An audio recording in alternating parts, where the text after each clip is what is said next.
90% to say everything is legal.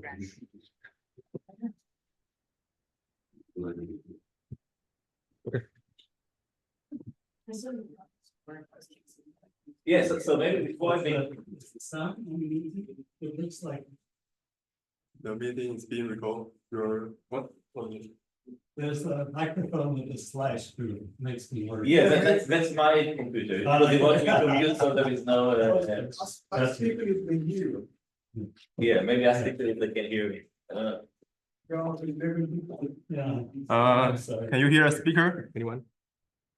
My yeah. They say fine. Okay. Okay, Yes. sorry. Okay. Very sorry. We're all good.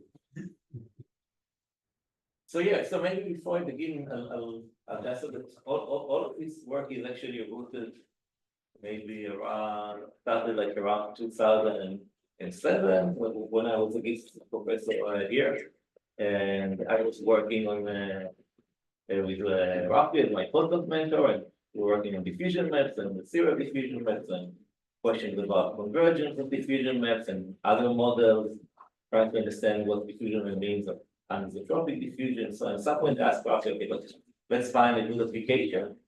And Rafi told me, yeah, there is this guy, who's working with proteins and they look like spaghetti, and he wants to better understand how they look like, and he thinks that it's related to manifold learning. You should talk to him. So Yoel and I, Yoel Shkolnitsky, with now Tel Aviv University, we went to talk with Fred, and that's really how it all started. So I'll give you a very short version of what happened since then. So for those who are not familiar with cryo-EM, can we move this great? Because I think it basically will cover all the titles. That's halfway. Yeah, maybe I'll try to showing stuff. Well, so how do we move this? Oh, maybe this one? No. Ah. That's better, I think. It's local input. Okay. So what is single particle cryo-EM? So it's a technique in structural biology to determine three-dimensional structures of biological macromolecules.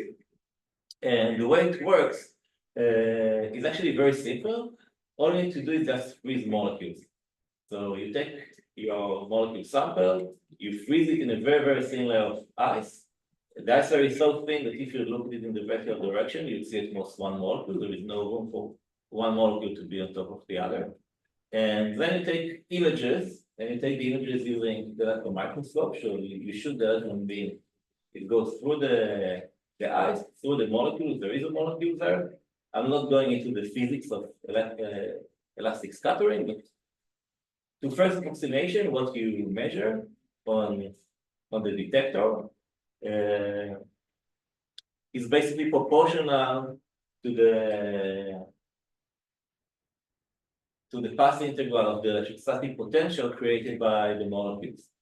Okay, so the molecules, think of them as three-dimensional objects represented by their electrostatic potential, function of x, y, and z. And you just integrate in the z direction, and you end up with two-dimensional images that are called tomographic projection images. What you see here is just a NADIS concept. These are not real molecules. Just to illustrate the image formation model, an image like this that contains many molecules is called a micrograph. That's the jargon. The first step is usually just to pick particles to do image segmentation and to find where the particles in the noisy micrograph. And then you have to solve an inverse problem in which you want to take many micrographs and from those 2D images predict the 3D structure. There are two main challenges compared to, say, the related problem in medical imaging of computerized tomography, CT.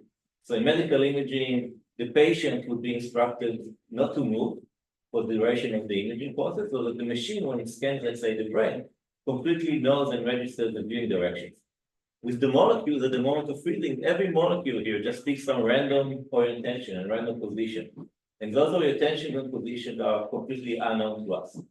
So we have unknown or missing rotations here, unlike the computerized tomography problem where we know the rotations. Another difference is the level of noise that we have to deal with here.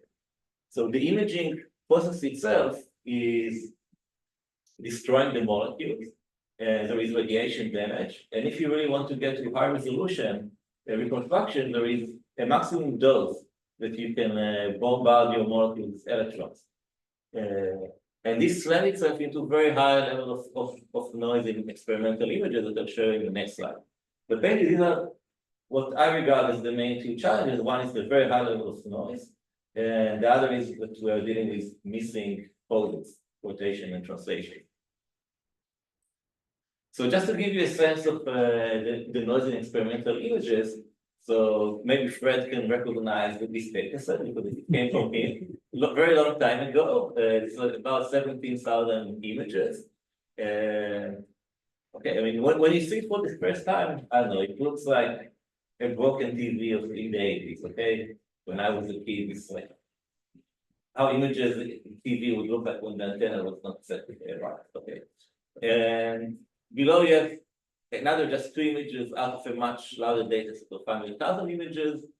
The amazing thing is that scientists can actually get really high quality 3D reconstructions from such preppy images. And the question is, okay, how this magic is being done? And the secret to this magic is that you have very large data sets. Okay, so in the first example, 70,000 images, the second example, 100,000 images. And so there is some really clever averaging going on here that somehow the noise is averaged out and you remain with the signal that you're interested in recovering.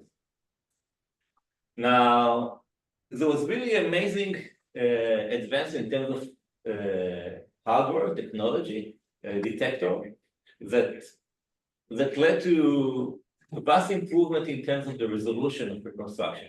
And this happened around 2012, 2013.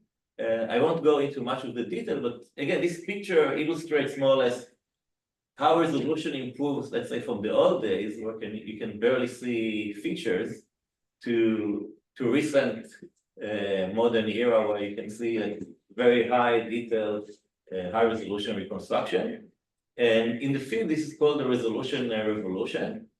And very quickly, after this resolution revolution, the Nobel Prize in Chemistry was awarded to 3 of the pioneers of cryo-EM. So cryo was not a new technique, it was invented somewhere in the late 60s, early 70s, but until that time, it had maybe the very non-flattering name of blobology, because you can only see blobs and not very high resolution information. And the resolution revolution led to really improvement that also made an impact on the biology field. So just to illustrate, I'm showing you here statistics that question. I mean, was that revolution a change in how things were imaged, or was it a change in the algorithms for reconstruction, or both? I would say both, but I would say that the main thing is actually the improvement in the detectors. So instead of just taking still images, now they can take actually videos, and you can say, why should I take videos if everything is frozen? Turns out that because of its energy transfer from the electron to the specimen, this creates things to slightly move, and movement even on the scale of like 10 or 20 angstrom. So the images that it took before the resolution revolution was like taking an image of a moving car, okay? And then it would be very difficult to read the license plate. But now when you can actually take a video, you can do motion alignment and get to very high resolution with the video. So what I show you here is just statistics that I got downloaded yesterday from the PDB, the protein data bank. And it illustrates how many proteins were deposited to the PDB using different methods. So in red, you see X-ray crystallography. So that's the most classical and maybe the most popular way of reconstructing finding 3D structure of protein, and this is associated with many Nobel Prizes. Maybe the most famous one is the double helix structure of the DNA of Watson and Crick and Rodney Franklin, which was involved. But you see that the number of structures by X-ray crystallography more or less stagnated in recent years. And in blue, you see NMR spectroscopy, another well-established technique. And in yellow, you see cryo-EM. And so you see that the really exponential growth in the number of structures determined by cryo-EM in recent years, since the resolution revolution. The y-axis here is in logarithmic scale. Okay, so the linear growth here really represents exponential growth. 2024 is yet to end. Okay, so maybe it will finish on a higher slope than what we see these people. And people expect actually that maybe in 2-3 years, cryo will actually take over X-ray crystallography as the most prominent method. So Amit, yeah, so that's something to be considered, because I mean, when Yoel and I were postdocs with Rafi, okay, we were somewhere here. Okay, so I don't know, less than 100 structures per year. So I'm in a sense, we're very fortunate to somehow lead the advice of Rafi and Fred and understand that this is actually a method of the future. Amit, how It's is not this? just the number of structures, but also the impact that it makes on biology and the global health, if you wish. So I'll just give like one example, a very famous example of the 3D structure of the spike protein of the coronavirus. So this was done very early on in the pandemic. You see the science paper is from March 2020. Actually, the structure was done several weeks even before. And yeah, this led actually to important insights for vaccine development and therapeutics. Now, because now we have so many structures, both from X-ray crystallography and cryo-EM, this led to another revolution. And so the Nobel Prize this year in chemistry, so this was from a month ago, was awarded, perhaps you heard, to the developers of AlphaFold. And you see it for protein structure prediction. So now, using machine learning, you can train deep neural nets and another technique on basically all the structure from the PDB. And that's what they did. And using that, you can now just looking at the sequence of the amino acids, you can predict to some approximation how protein structures would look like. Okay, so this is not the end of the road for cryo-EM, okay, and for structural biology. But yes, okay. It shows you the importance of and what can be done nowadays. Okay, so this is an applied math seminar. I now need to tell you a little bit about the mathematics. Okay, so how all of this is being done. So cryo-EM is an inverse problem. So first, what is the Ford model? What is the image formation model? So what we are trying to reconstruct or recover is this function phi that represents the electrostatic potential of the molecule. So phi is just a function from R3 to R. It's a real valued function. And we want to reconstruct from 2D projection images, II, where every image, well, it's just a function of xy, the local coordinate system. And every pixel xy is obtained by integrating phi after rotating it by some unknown element of the rotation group SO3. Okay, so with every image I, there is some unknown rotation Ri of SO3.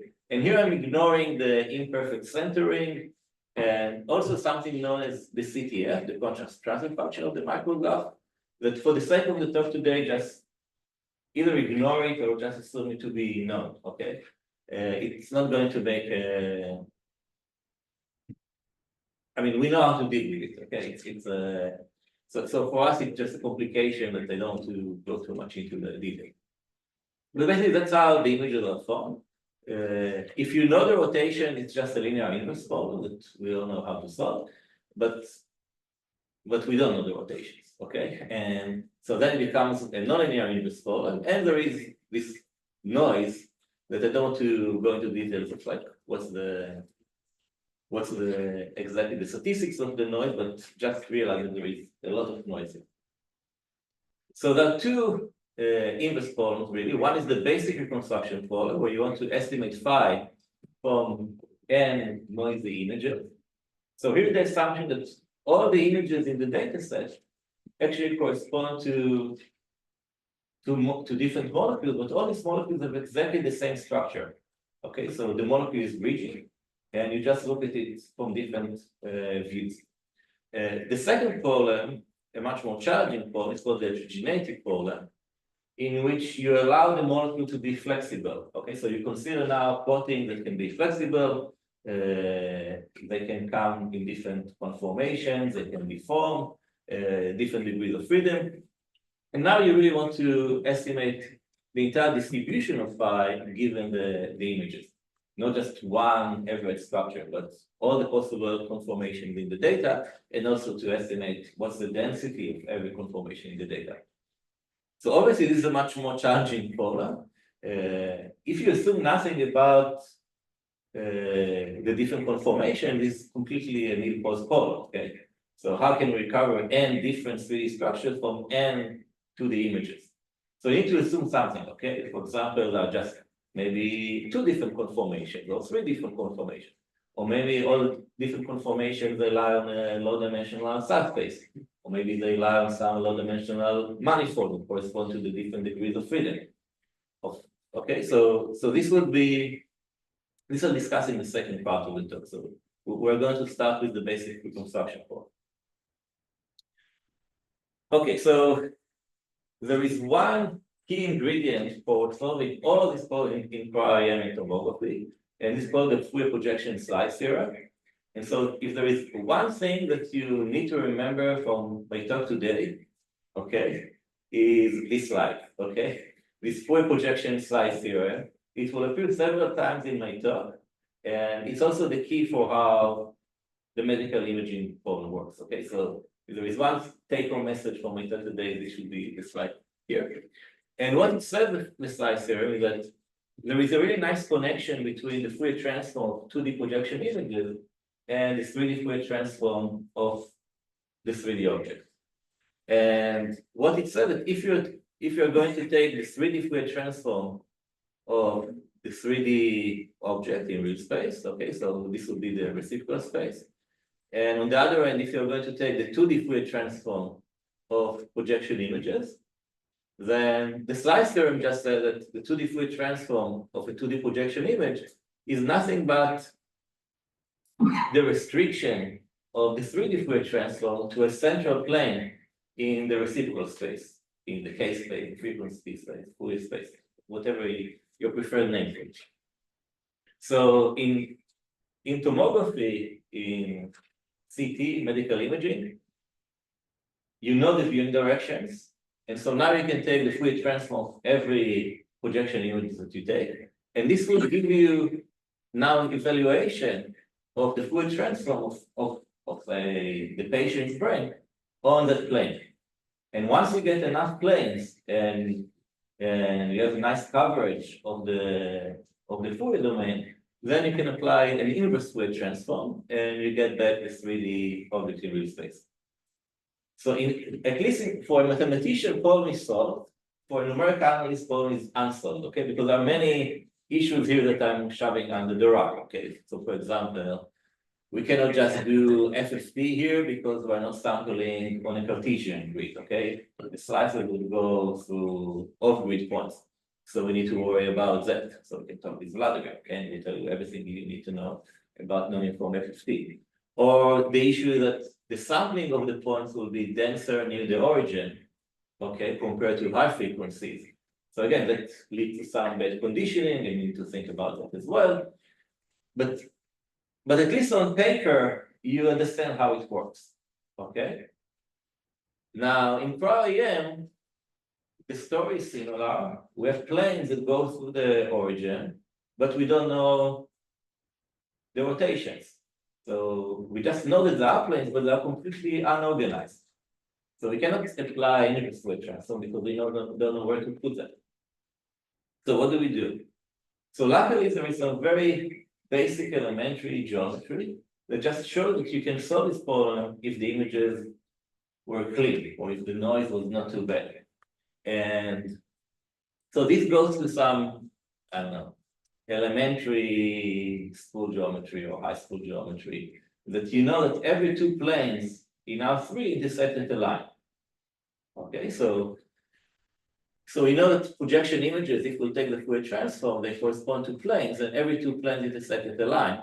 So this means that in the Fourier transform, if I compute it on a polar grid, there must be one radial line in image I and one radial line in Fourier transform of image J, where the two, the two Fourier transform completely agree. So you can find that pair of lines by just doing correlation or any metric that you like to compare lines in one image with line in the other image, finds that pair of lines, and now you know where the two planes intersect. So this gives you 2 out of the 3 degrees of freedom of SO3. So you know where the planes intersect, you just don't know the angle between those two planes. So to determine the angle, what you do, you add a third plane. And this is known as angular reconstitution. This was discovered more or less at the same time in the East and the West. In the East by Feinstein and Goncharov, and Goncharov is actually a math professor here, so you can talk to him about this. And it's really a fascinating story, how he got to work on REM, okay, in the 80s. So I really suggest you go talk to him and learn about, I don't know, what Jews have to do in Russia to do mathematics and how they got to work on REM. And Van Giel also around the same time. But this can only work with clean images, okay? Or because identifying common lines is really sensitive to noise. And so since angular reconstitution, like the first thing that we did here was actually to develop much more sophisticated methods to extract the geometric information in the common lines, not just between 3 images, but between all the images in the data set in some more clever way, using semi-definite programming and synchronization of rotation or spectral methods, eigenvector methods. And this definitely give you better results, and you can push the limits of the noise level a little bit further. And you can even do better if you first improve the signal to noise ratio of the images by denoising. And so denoising you can do, for example, by averaging noisy images with other images that you believe to be taking in relatively similar viewing directions. So this is called 2D classification. So you can find images that look similar to, say, in-plane rotation or translation and average those, and this will amplify or like reduce suppress the noise. And yeah, then apply the common line techniques, and we've done many 3D ab initio reconstruction using this and rotation estimation. But that's not the end of the story, because although these techniques, they certainly help, there is a fundamental obstacle. And the fundamental obstacle is that estimation of rotations is impossible when the SNR is too low. Okay, so, and why do I say that? I mean, that even an oracle that would know the 3D structure would not be able to estimate rotations accurately. Okay, so don't expect me, Amit, or Rafi, or any smart guy here to come up with better methods for you to estimate rotations at very low SNR, because that's impossible. So as mathematicians, like, we're being trained to think, okay, if there is a problem that you don't know how to solve, try to bring it to a scenario that you do know how to solve, and then you're done. Okay, so here in Cryo, we don't know the rotations, but we do know how to solve the medical imaging problem where we do know rotation. So the first thing that we think about, let's try to estimate rotations, and that problem is done, okay, because there is so much literature of how to do the medical imaging problem. But in Cryo, the issue is that at low SNR, you cannot estimate rotations. Now, why do I say that even an oracle cannot estimate rotation? Is that if an oracle knows the 3D structure, what the oracle would do to estimate rotation? Well, the oracle would just generate 2D clean projection images, what we call templates, and then compare the noisy experimental images with templates. But if the noise level is so high, there will be such huge fluctuations in any metric that you are going to use to compare templates with reference images, that the oracle is just going to make complete mistakes in estimating the viewing directions, the viewing angle. So then you ask yourself, okay, if we cannot estimate rotations, does it mean that we cannot estimate the 3D structure? So obviously the answer is no, because otherwise the talk will stop here now, okay? So what I'm going to show you next is that it is possible to solve for the 3D structure of molecules even at very low SNR when you cannot estimate rotations. Yeah. Is this a rigorous, like quantified lower bound or impossibility result, or is it? Yeah, so just the estimation error will just go more exponentially as the SNR goes to zero. Yeah. Okay. Okay, so how do, yeah, question. Sorry, dumb question. Won't you get rotations back after you say you can estimate the 3D structure? So even if you know this 3D structure, you cannot get rotations back. Because I show you a very, very noisy image. How are you going to estimate the rotation for that image? It just looks like noise. But still there is faint signal there that somehow we can aggregate all those faint signals together even without knowing the rotations. Okay, that's a bold statement, right? Okay, so how this is being done? So Fred is sitting here. So in '98,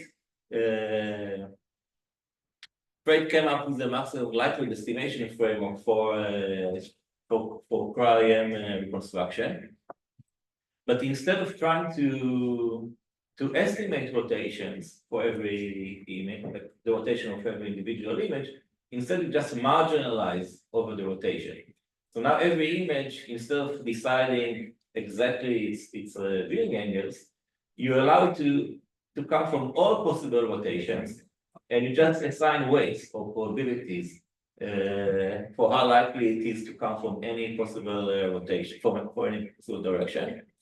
And so now you do a maximum likelihood estimation for the 3D structure, but you marginalize over all the rotations.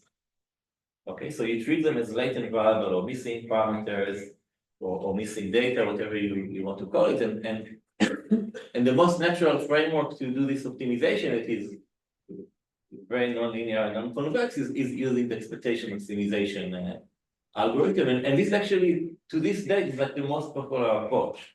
Okay, it's implemented in the most popular software packages like Relion and CryoSpark and other packages. The two steps are very simple. We actually discussed them already. The E step is exactly what the oracle did. Okay, so you just match the reference image, experimental image with the clean templates, but now assign probabilities and just doing a hard assignment. And the M step is the tomographic reconstruction, the medical imaging problem. But again, you allow images to come from many possible directions, so you do a weighted tomographic reconstruction. Now we know that about EM, that it's not guaranteed to converge to the global optimum. All you are guaranteed is converge to a local optimum. It can be very slow if you are dealing with very large data sets and very noisy data sets, where and so people come up with all sorts of heuristics and improved algorithms and frequency matching and other kinds of acceleration. I don't want to go into that today. Numerical observation is that this fails still at low SNR. So even though maximum likelihood estimation is consistent, this fails at low SNR for molecules below 40 kilodalton. Okay, so those you do chemistry know what that one means, what we don't. Just how big is the model, okay? And so the question is why? Okay, and can we come up with an alternative that will somehow be able to work even when expectation maximization fails? And also, just mathematically analyzing EM is quite challenging in the sense like it doesn't give us answer like basic questions like, okay, so how many images you need to reconstruct as a to be able to reconstruct as a function of the signal to noise ratio? Okay, what's the sample complexity of this code? Yeah, question. Yeah, is this EM being run in the frequency domain, like on the Fourier components? It doesn't matter. You can either run it in real space or in Fourier space. Yeah. Other questions? Yeah.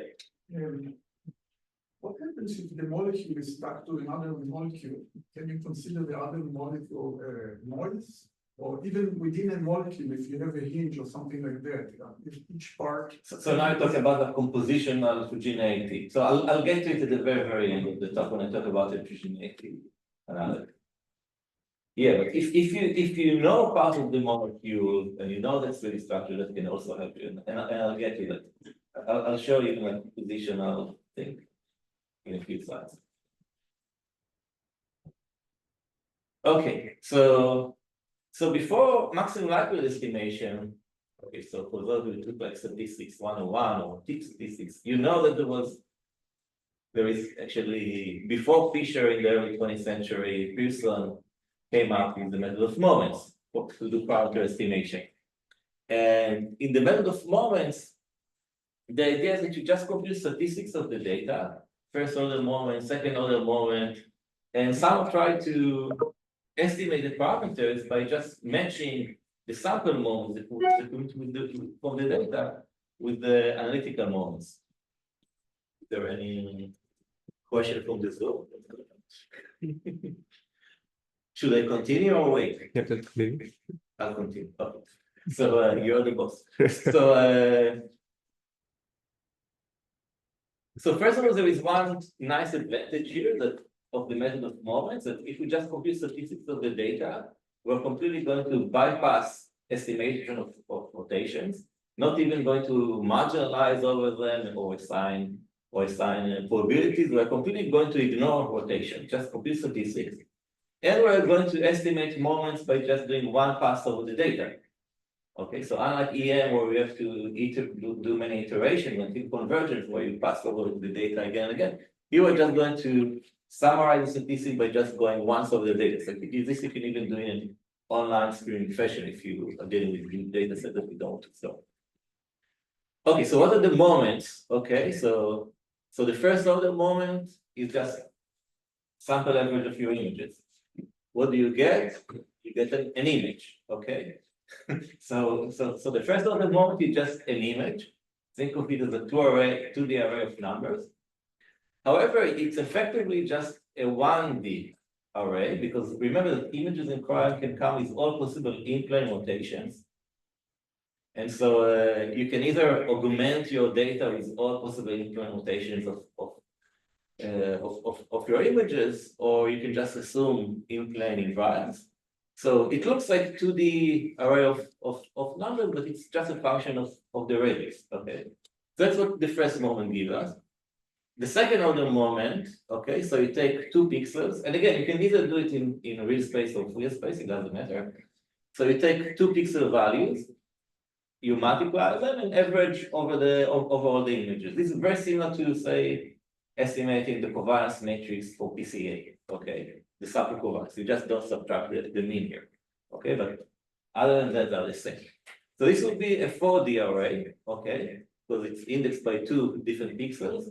But again, effectively, it will just be 3-dimensional because of this in-plane invariance. It will only depend on the 2 radii of the pixels, the distance from the origin, and the angle between them. And the third moment would be 6-dimensional. Okay, so it's a tensor now, a 3-way array, and instead of being 6-dimensional, it would effectively be 5-dimensional. So now you ask yourself, can we estimate the 3D structure of the molecule from these moments? Okay, so Obviously, we won't be able to estimate just from the first moment because it's just a 1D array of numbers, okay? You cannot estimate a 3D object from a 1D array of numbers. But from the second moment, okay, now maybe there is a chance, okay? Maybe we are lucky, and maybe the second moment that is three-dimensional contains enough information to cover this 3D structure. We're now in the same ballpark, okay? Same number of equations for the same number of variables that we need to solve. Okay, so maybe a question for you now, okay? Who here think that the second order moment is sufficient for 3D reconstruction? Okay, who thinks here that no, we need to go to third moment? Okay, and most of you don't think today. Okay, that's a bad sign. Okay, so let's see who got it right. Okay. So actually, this I told you already. We can skip this slide. Okay, so there is this beautiful paper by Zvika from the Weizmann Institute in the late 70s. Okay, this is like even before the common lines, I think. And Kant considered the case where he assumed that the rotations are uniformly distributed over the rotation group SO3. So there is no preferred orientation for the molecule. And what he showed is that the second order, that in this case, the second order moment gives you a lot of information about the 3D structure, but it is insufficient to recover the 3D structure. So now we have said second order moment is insufficient, must be very proud of themselves. And let me tell you how comes autocorrelation analysis theory works, because it's really beautiful. Okay.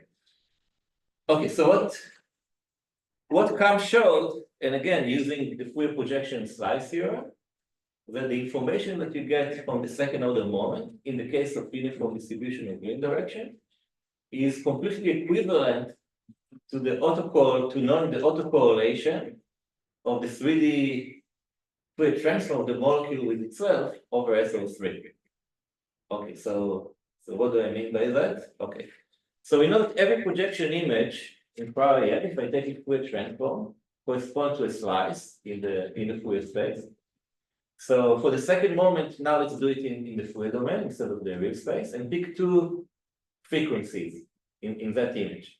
Okay, but now you can use them from 2D to 3D, okay, because they correspond to a slice. And now when we go over all our images, every time it's the same 2D frequencies in the image plane, they will correspond to two different 3D frequencies in 3D.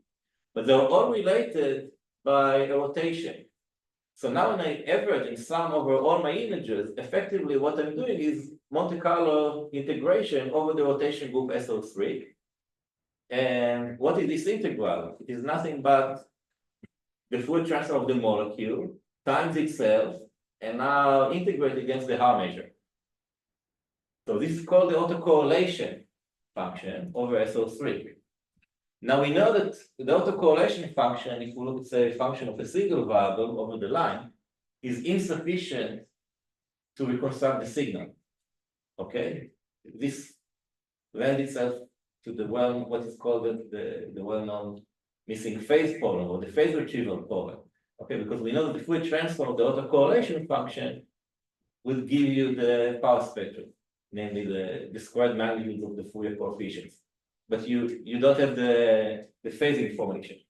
So the same happens here in Crowley, but now instead of the right language is that you need to take the Fourier transform of the molecule, expand it in spherical harmonics, and these functions ALM of K, okay, so L and M are just the indices of the spherical harmonics, and K is the radial frequency. If you know those functions ALM of K, then you know the 3D structure, okay? So these are unknown functions at this point, but what you can get from the data from the second order moment, you get those matrices CL, okay, of K1, K2. So these are computed from the data from this autocorrelation function or from the pixel point analysis if you wish. And they are related to the ALMs in matrix notation in this way, that the CL is just AL times AL complex conjugate transpose. Or in other words, the ALs are just the Cholesky factors of CL.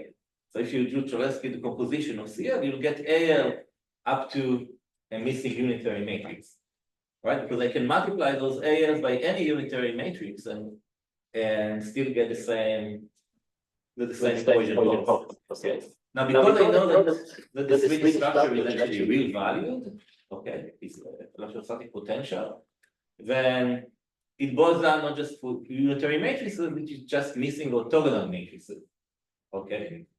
So you see that I get a lot of information from the second order moment about my 3D structure, but I cannot nail it down uniquely, okay? For every order of the spherical harmonic expansion, I'm missing an orthogonal matrix of size 12 plus 1 by 12 plus 1. It's a vast reduction, but we're not done. Okay, so that's Kahn theory. And already Kahn in his paper said, okay, let's try to add a slice of the third order moment and even a slice of the fourth order moment and see if these are sufficient for reconstruction. So numerically, he observed like empirically uniqueness, but this was at very, very low resolution, but at least he got some results. Okay, now I take you to a much more modern age that we can show theoretically. So that was actually done by my former student Alfonso Bandera, who is now at ETH, and Joe Chiolito is a former postdoc, and their collaborators.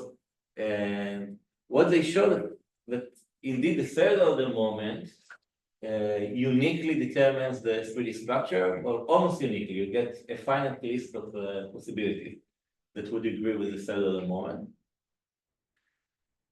If you need to go to third order moment, remember that you're going to multiply 3 pixel values together. So this means that the noise variance is now amplified cubically.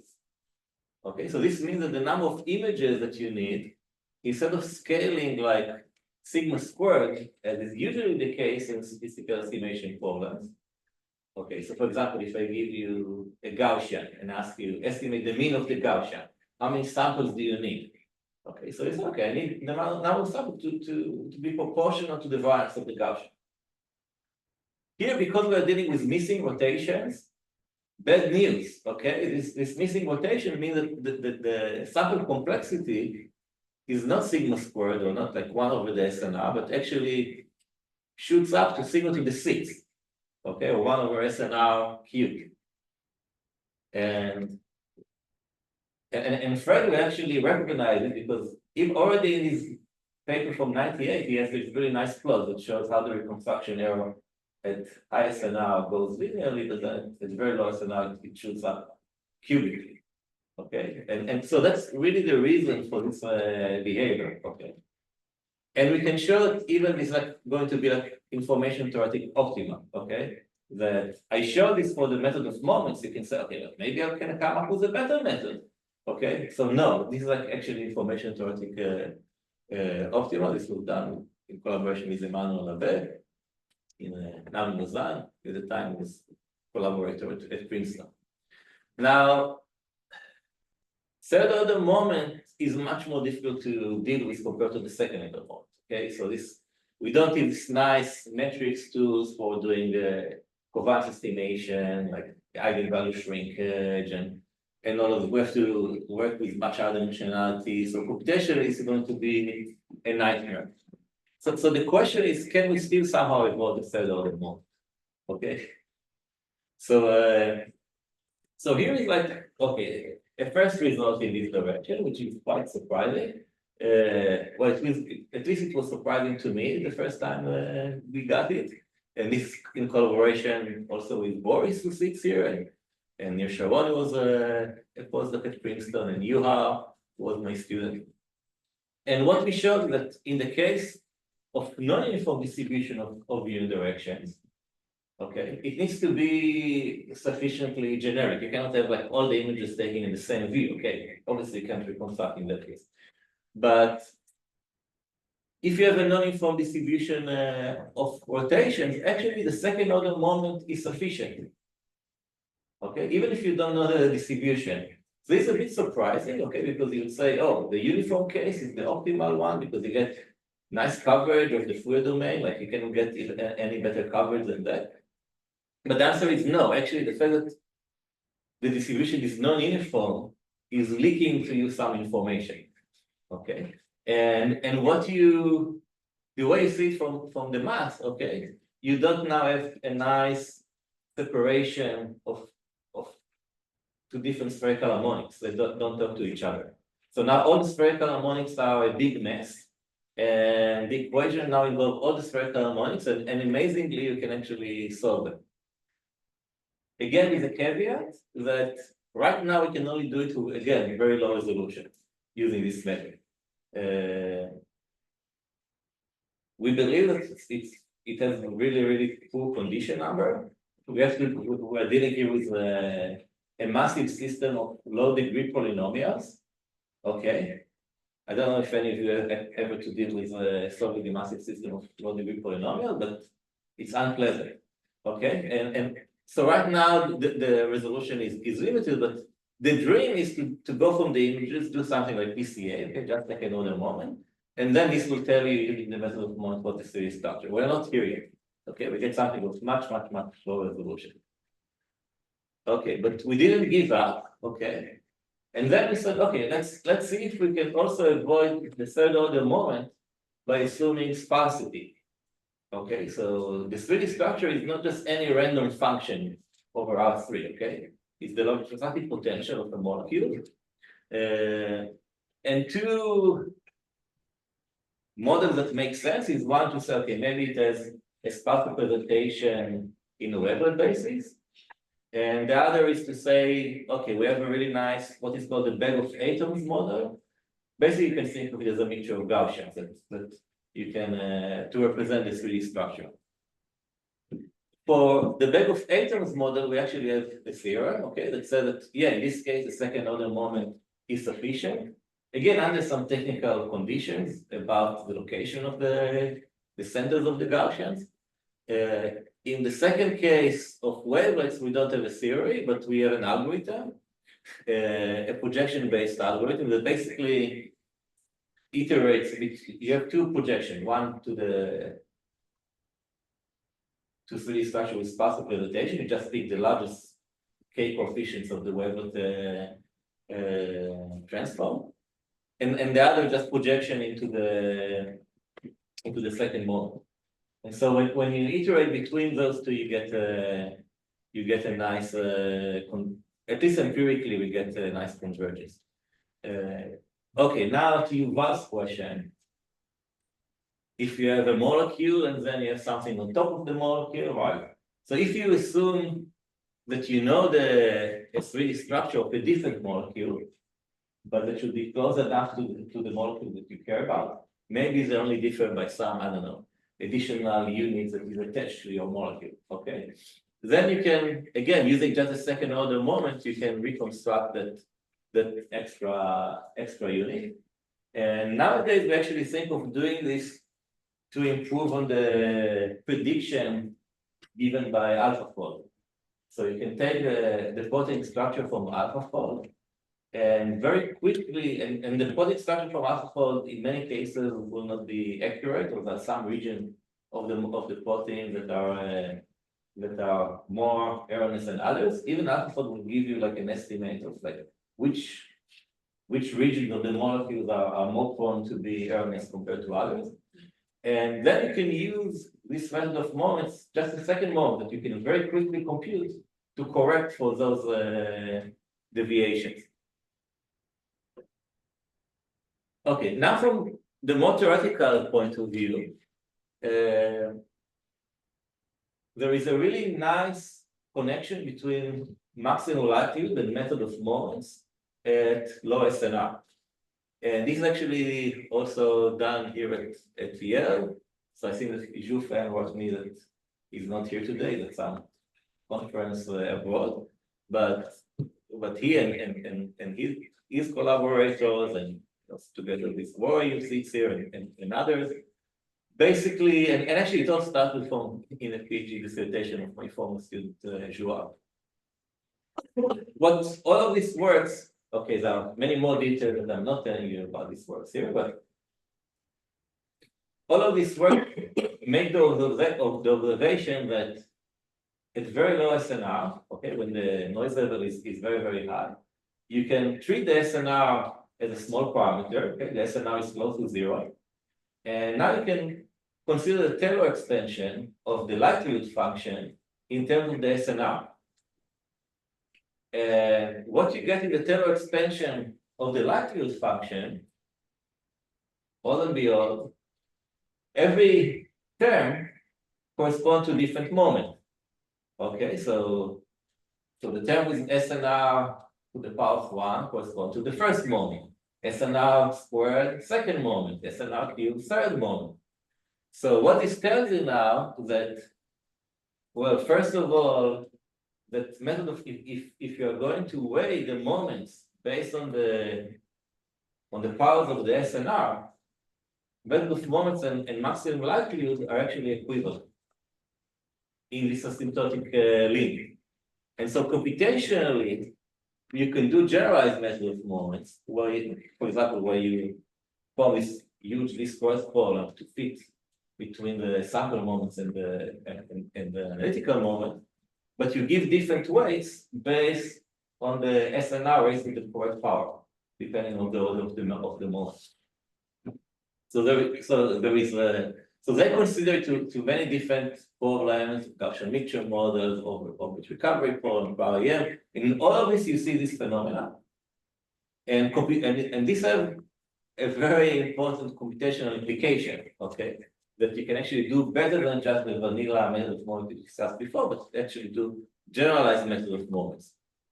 Another Nobel Prize, but this actually this time in economics. Okay. Okay, so now I want to go to the last part of the talk, which is the heterogeneity problem of cryo-EM. So this is about molecules that are not rigid. They have some dynamics. They can flex, deform, like the caricature that you have here. Okay, you see it can open and close. And in 2022, this was one of the methods to watch by the journal Nature Methods. Okay, and basically, like I don't know, every 2-3 weeks, I'll get a notification in my Google Scholar account. Oh, here is another paper on heterogeneity analysis, and 90% of them will use some other variation of deep neural net. Okay, so there is a lot of flurry of activity in this area. The first method dealt with discrete heterogeneity, and again, you can extend the maximum likelihood framework of Fred to deal with when you have just a few number of classes. You can also extend the common line approaches, and there is a PCA approach that I'll talk more about today. And then you go to continuous heterogeneity, and like I mentioned, there are many different ways of doing it. I want to focus obviously on a method that we developed that recently that we call recover, regularized covariance, and it doesn't use neural nets. It only uses classical applied math and statistics, basically just PCA done right and kernel regression. And then I'll show you results and a bit of how it works. Okay, so this is a recent evaluation, independent evaluation of the different heterogeneity methods on synthetic data sets. This evaluation was not done by us. Okay, so this was done by one of the other method developers, in this case, the developer of CryoDragon, which is considered like the state-of-the-art deep neural net in this field. And in bold, you see the numbers that correspond to the highest resolution. And you see that in 5 out of the 6 data sets, recovery is doing the best. And even in the one that it doesn't, it's the second best. And actually, if you run it properly with more parameters, it will actually even do better than CryoDragon, even for this data set. So I don't want to go like what's the measure of the resolution, there is something called shear correlation and so on, but it's a very I don't know, agreed upon measure in this field. But it's not just the resolution, but also if you look at the embeddings and so here, for example, one of the synthetic data sets, so here is the 3D structure, and one part of it can just rotate. Okay, so there is the hydro rotation, and these are the different methods. And what you see here is just the embedding that you'll get. So basically, every image, noisy image in the data set corresponds to some rotation angle. And in simulation, you know the rotation angle, so you can color the embedding based on this angle. And you see that recover will give you like I don't know, the thinnest curve, okay, that actually correspond to the underlying manifold here. Whereas the other like would give you something that looks like even like 2D. You can think maybe there are two kinds of motion here. Okay, maybe one along the radius and one here. Okay, so it's also the embedding and also the density in the embedded space. Okay, and so basically we can better estimate the density of the conformations. Okay, so there are 3 steps to recover, and actually there's 3 steps to almost all heterogeneity analysis methods in the field. One is to find the embedding. In our case, we do it by just doing PCA. Okay, but it's a bit more clever PCA because you need to do PCA of the 3D conformations from the 2D images. So you cannot just form a sample covariance and go home, okay, or just SVD or images, because you need to do SVD of the 3D conformation, not SVD of the 2D images. Then you need to do 3D reconstruction, which we do using kernel regression. And third, density estimation and finding transition paths from one conformation to another. I don't have a lot of time, so I'll just focus on the PCA step, which I think is also maybe the most interesting for the audience here. And it's something that we started again a long time ago, but the really nice results is due to work with Mark Juice, who was a postdoc with me in Princeton, and now he's an assistant professor. So again, how does it work? It's precise here. Okay, so we want to estimate for PCA, we want to estimate the covariance of the 3D conformations from 2D images. And we'll do it in Fourier space. Okay, so give me any 2 3D frequencies that you want to compute the correlation of the covariance between them. What you can do, because of the size here, you can find a plane that would go through those 2 3D frequencies and the origin. And using all those images that correspond to that plane, you can now compute the covariance.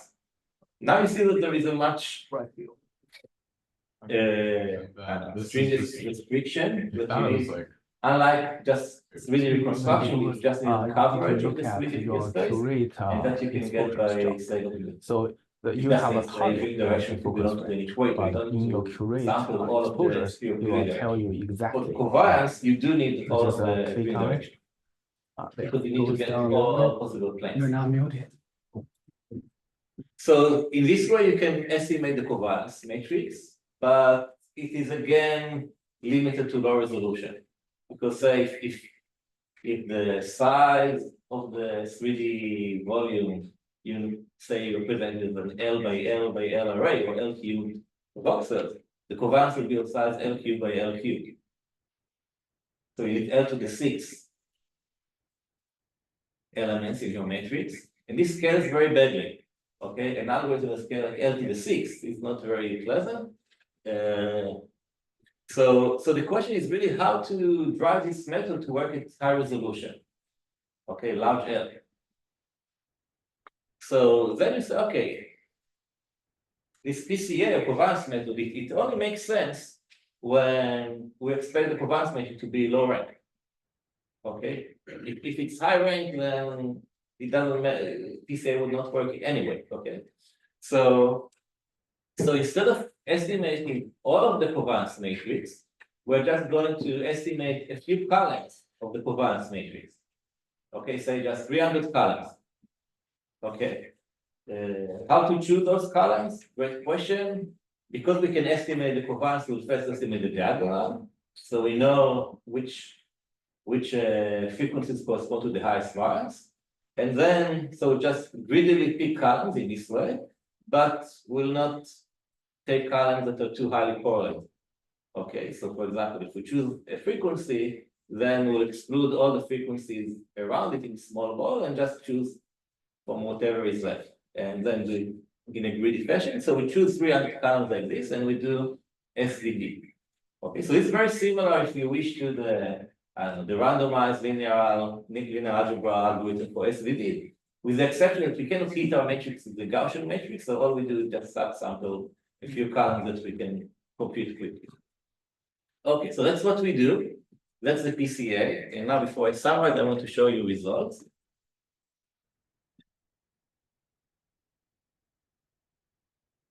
Okay.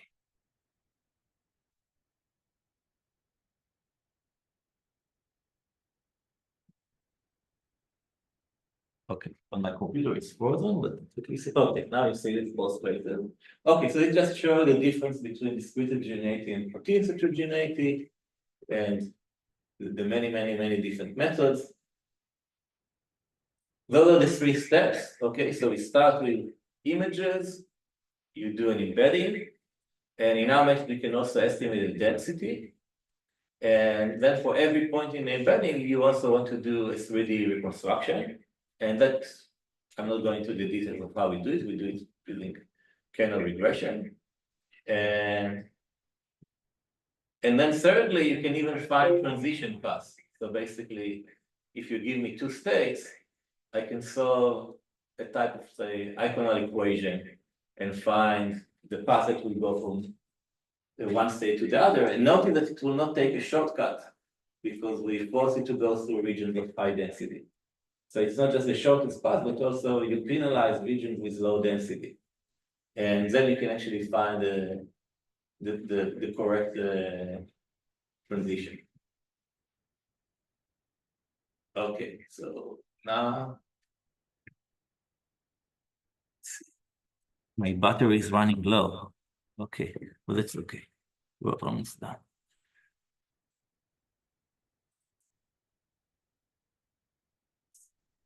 That's strange because I am connected here. It's not working. Anyway, so now you can see comparison with Dragon. So even though people think, oh, PCA is a representative power, you get basically the same picture that you get using deep neural nets.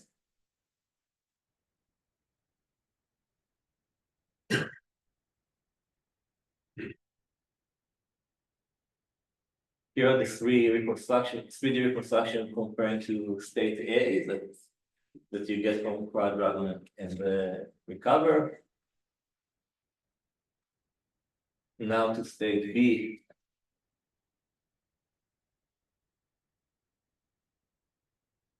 So you see the reconstruction, and what I also want to show you that even visibly you can see that the resolution that you get with recovery is better than what you get from a Dragon.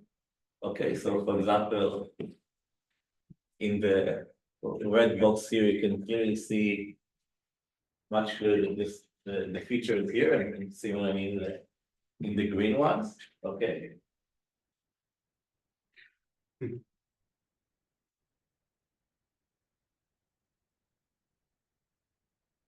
The bonus is also in terms of the running time, because all we do is very simple numerical linear algebra. Okay, so we just do SVD of a few columns. Our method is about, I don't know, order of magnitude faster than Dragon. Okay, so we can process like 300,000 images of size 256 squares in about an hour on a GPU. And again, people think, oh, PCA can only do small motion because it's a linear method. So But that will be true only if you use a small number of components, because we're not limited in the amount of components that we're going to use, okay? So we can actually recover very large motions. And here is just illustration of why it works. So this is like a synthetic data set where you see like a very large motion, okay? So it is true that if you just do a rank 1 approximation, okay, you just take one component, the result will be crappy. With 4 components, you start saying that it looks much better, okay? It's just a rank 4 approximation. And with rank 20, in a naked eye, you cannot see the difference, okay? So, yeah, so that's why PCA works in this case. Okay, so let me just finish.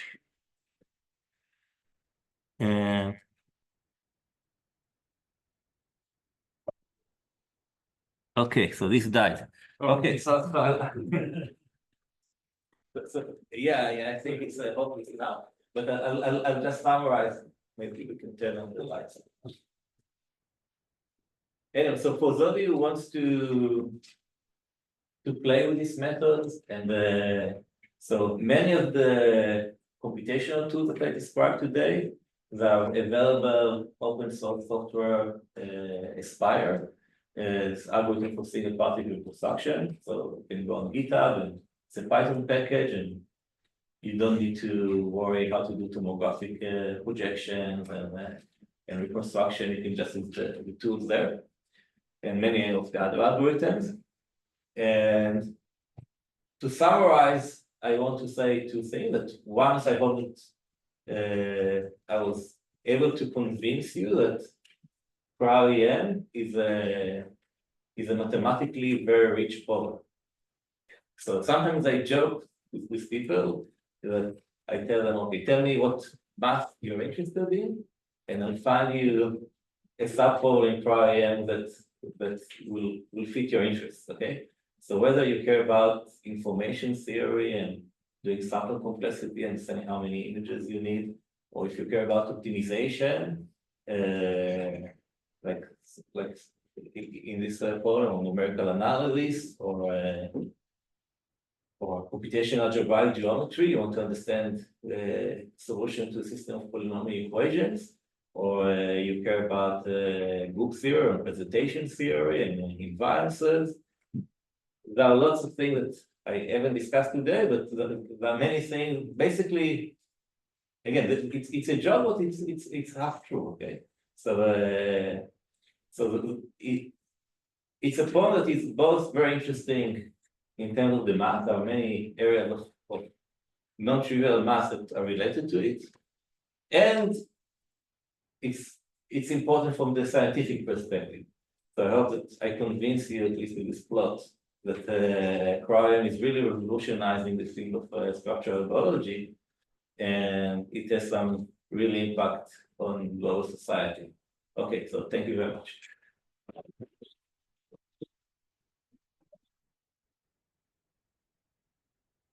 Question? So in your problem set, you have the rotation matrix R, and you want your estimator to be invariant to R. You don't know what R is, and no matter what it is, you want the same estimate. Is that true?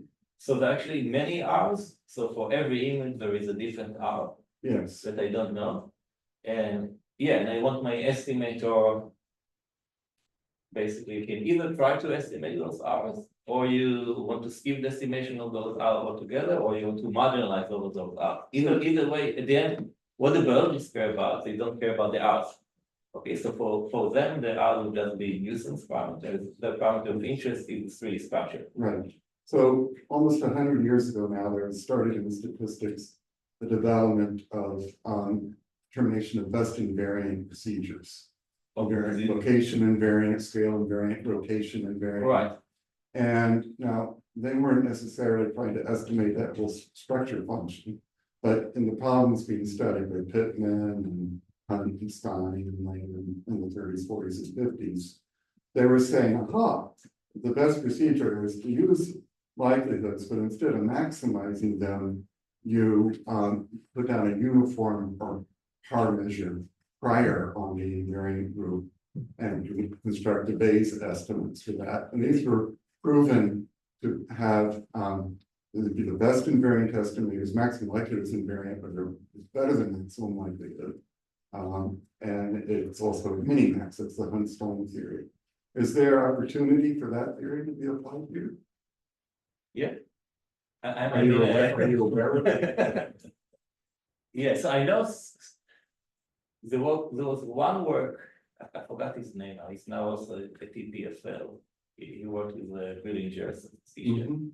That tried to use some invariant theory for cryo without too much success, but I don't know if it's the specific tool that he used. I mean, you end up needing to do sampling from the posterior distributions that uses one measure prior. Mhm. But the dimensionality of rotations, well, I guess you have rotation for every single molecule. Right, if it's So just what I think If the it's the same, then you could do it. So the problem is the same thing. yeah. So Roy, for example, who sits behind you, he came up with some MCMC and Gibbs samplers for this high dimensionality forward with SO3 to the end. Yeah, so those, In Fred's maximum likelihood, is he estimating the rotations of every one of the? so he marginalized all of them. So basically, he's also doing like SO3 to the end. So that for every rotation, you have a distribution over that rotation. And he integrates that out. Right. So that's what Pittman was saying to do. So maybe he already is. Yeah, I don't know if what Pittman is doing, but I know what spread is doing. So I can't say they're doing the same thing, but yeah, if Pittman is doing the same thing, that's really great. Yeah, so yeah, his problem was simpler. He didn't have that structure function to deal with. Yeah. So, okay. Other questions? Okay.